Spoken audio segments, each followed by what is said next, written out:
Now, you know a good show when you actually see it. Something that is sort of unexpected because when I saw this show called Ongezellig, I wasn't really expecting to be any good. In fact, I never even heard of it because how underground indie really is. In fact, this show fan base give the title of the best show indie that you never heard of, or the best indie underground show that you never actually tried, or something like that. You have a lot of different people coining this show because it's one of those shows that's so good, but you never heard of it. You already heard of it, and someone actually telling you, or you have one of the few people got lucky to actually watch this show because it's sort of surprising how many people doesn't know this show exists. This indie is so surprisingly good that I'm more surprised it doesn't have more bigger fan base it really has. And it's because we only have 5 episodes. Each episode dead like 4 minutes long. You could easily binge it in maybe less than half an hour. But goddamn, when you watch the first couple of seconds, you understood the characters, you relate to them, you understand everything they're doing just a few seconds. Because the character designs by itself is done so well. And I'm just shocked, especially that is this show does so much better than the other indie shows like Hell the Boss or Monkey Ranch or Morty Drones. Each show are great, but compared to this show, Ozark, it's a different ball game because this miniseries understands sort of filmmaking, understands character designs, understands characters by themselves, how to make it work, especially how unhinged these three main leads really are, because it's just kind of shocking and funny. In fact, every single animator wants to do their own Looney Tunes show. That characters are just unhinged. And Owen nails that to the T that I want to create a show like this. In fact, I had attempted before it, but I can never do it right because you have to understand characters. You understand their sort of reason doing sort of specific things. They do not waste a single moment of each character, how they look, how they move, how they actually view something, because every single thing they do adds to the character. Understand why they do this or why they do that. In fact, you not realize I'm being very vague what the show really is.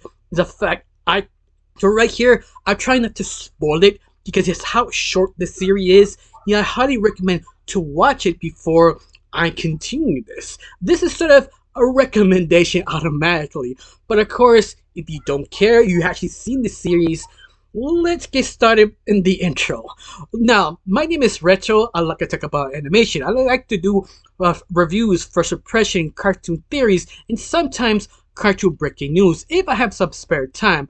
Of course, if you like how this is going, you like to support my channel, put a like, comment, and subscribe. What these things really help my channel to be big. It's sort of obvious. I have under 800 subscribers. Then hopefully in this year I get 1,000 subscribers. I know I'm delusional, but I truly believe I can pass 1,000 subscribers. But besides that, let's talk about the hidden gem of Oasis. Now, this show, what it is, you follow basically three main leads. It will be Maya, Koko, and maybe, if I'm correct, I could be off of the last character's name, but you get the idea. That these three girls are completely unhinged, but yet so different from each other. It's sort of surprising because you could tell who is who just sort of conversation, and they just character designs. I mean, I said it before at the beginning of this video, is their designs the thing make me click the video. Make me want to know who they are because the character designs are tight. They're just so well constructed. You can understand their personalities. Just look at them, their own designs. I think the best way to start is basically Mai, that she is sort of otaku. She is sort of awkward, that she doesn't know how to talk to people, that she only thing she does is stick to the computer and watch. I cannot believe this is off brand. If you don't know what I'm talking about, Rule 34 or Baka Chika Baka Chika Wow. Oh, senpai, none the technicals. Yeah, that's the type of girl she really is. But yet she doesn't know how to talk to people. And that is sort of interesting because you don't know why, but yet you relate to her. In fact, she tries to talk to people in this sort of web series, but every time she tries, she especially falls on her face that she doesn't know how to, or she tried to do something. Someone said something like you're at cringe, and she just falters. She doesn't know what to do. She block herself and gets stuck in the restroom, breathing with the bag that she's trying to concentrate, get out of her own head. But I love that she's so sympathetic. They don't point and laugh at her. You feel side with her, especially all the funny interaction she has. That she is just a train wreck and she knows it, but yet you want her to succeed. Not just her sisters, specifically her adopted sisters. That honestly, in the web series, you don't know why they're adopted. You just know the other two sisters actually are adopted with my parents. And that's basically it. But of course, it's a touchy subject matter from Koko that you could say she is the second oldest. And how my perceive her, she is basically a Disney princess. But the fact is, sort of every time she sees her, she wears a Disney costume every single time. Not single time, but once in a while, that's how she sees her, how perfect she is. And in a way, not really. She is sort of kind of gullible in a way that she is basically, I want to say SpongeBob, that she's sweet, tender, but not stupid, that she knows someone she being used or harmful against her, she will rebel against you. Like, there is a specific episode that might calls her out, oh, at least I have parents. And that in itself unhinges her, grabs her sister, and quite literally throws her out in the window when the window is showing you the whole building of like 5 feet or 5 stories below her that she could drop her and break her leg or kill her. And all this time, Coco just smiles and says, please apologize, but not a threatening way, just almost confusing way because she's so nice and you just scared because you wasn't expecting Coco to do that. And that's what I mean.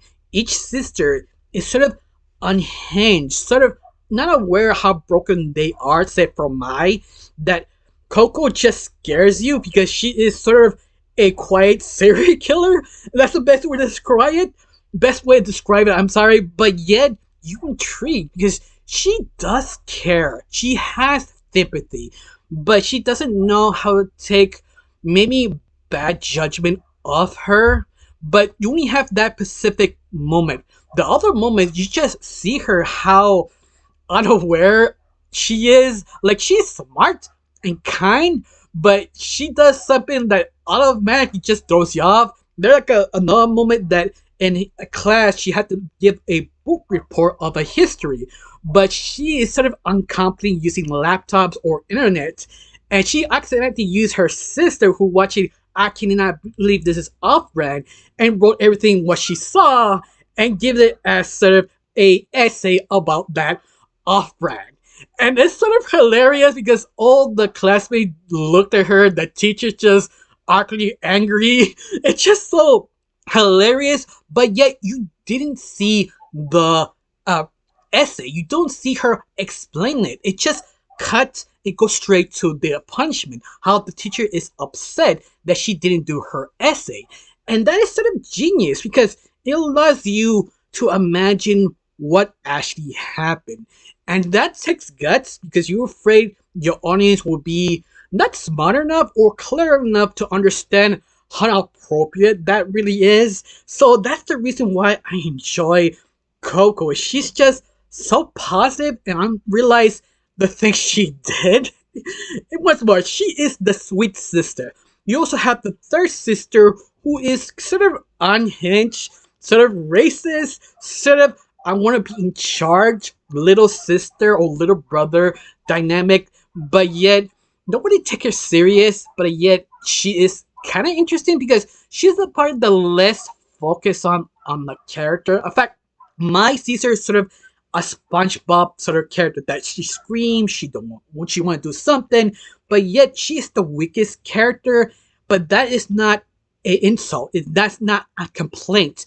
It's something so little that you probably don't notice because you understand her character. Maybe if I'm correct, her name that she is kind of interesting because at the very end she's Japanese, but she doesn't want to learn anything Japanese. She avoids it because there's a sort of section that her teacher tells her which character was they actually from her original country. And Mei Mei sort of rejects Japanese. Like, we don't know why she rejects it. She's like, no, no, like, I don't know if she's scared people knowing she actually Japanese. We don't know if she look like Japanese or she half Japanese or she's have sort of bad sort of situation back then or dealing with her race, her own self. That's sort of fascinating. I said it before. That's the best thing about this series. You sometimes reinterpret the sort of scenes, what they say, and give your own conclusion. And that is just interesting because she's sort of unhinged, but it's one of the characters you can ignore. She's the sister, little brother, toss her to the side. We don't care. But she does something crazy or something racist unintentionally. Even the teacher, like, it's like she reads all the essays and goes to Mei Mei like, yeah, this is not your work because I know you. Every time you write something, it sort of accidentally becomes racist. So yeah, you cheated, and that is just kind of hilarious. Like, you could easily make a ton of jokes that she being racist but accident that could be kind of fascinating, but they don't focus that much. It focus more on like she wants to be respected. She wants to be basically the president of the school. You could say that's sort of cliche for a Japanese character or person, but it does it in a very unique, fun way that you just respect it. Like, yeah, I can see you doing that. But once more, she's the weakest, but yet that's not an insult because you still understand her personality. Understand she's trying to be respected. But her sister, or at least and my sees her sort of like an annoyance or like a SpongeBob character. Because every time she sees her how she is, or at least assumes she look like a SpongeBob character. And that's just sort of interesting because how the whole show respects us is from Mai. She is sort of the main lead, but she is a trio. Like, each character has time to shine, and it has a lot of great pacing because the whole story of this 5 episodes is just making the essay of history, specifically when they're from and the dynamic how they click. Like May, she's hard to work with because she's terrified to connect to people. She doesn't know how to. Her sister Koko, that I'm not sure she's the oldest or the middle child. I think she's the oldest. Tries so much to connect her, trying to get her out of that hole, but yet May sees her like, yeah, you kind of unhinged too. Like, why do I need your help? But it's more like a defensive, I don't want to do anything attack. That shield she constantly brings up every time she talks to people, like she hides her hair, hides her under her own hoodie, and that's sort of not verbal showing that she's showing you the things she does to not look at you, and how Koko tries really hard and very kind because she cares. She's not blood related, she doesn't need to, but she tries because that's who she is. And her sister, or a younger sister, Mei Mei, sort of does the same thing, but not as strongly as Koko. She's just dragged about this, but she knows her sister needs help, and that's the reason she's there. In fact, that's how I choose to interpret it because at the very end, it's just interpretation. And oh my god, talking about interpretation, the whole series is just, I think, like a movie, high quality budget sort of thing. I mean, it's limited, but when it's fluent, oh my god, influent, especially how you use the camera, how they use Dutch angles, close-ups, sort of reinterpret her illusions. This is feel someone who has experience or be taught by filming. Like every little scene is not wasted. You get to know Mai so much in her own head, how she sees things. Now, the other sisters don't get the same treatment, but because it's Mai's main focus. Honestly, I'm not sure this series had a season 2 or making more episodes, but just in itself, that sort of filmmaking animation style of storytelling make this so much worth watching because it's just the interpretation. In fact, I can make several videos talking about this 5 episodes, nitpicking, breaking down characters themselves, understanding how they act, make theories. In fact, there are a bunch of videos talking about Ongezellig, how unique, how different, how refreshing, how perfect it really is. It's one of those that I'm surprised that no major studio picked this up because how well executed it really is. On top of this, the fan base is so loyal. Anything they drop, the people will watch. And that's just shocking. Especially how unique the style is. It's just something that will grab your attention just scrolling around and just see that art style. It's simplistic. Each character is simple, but they not feel copy and paste. I feel each character unique and understand the design so well. I mean, I can't compliment that much.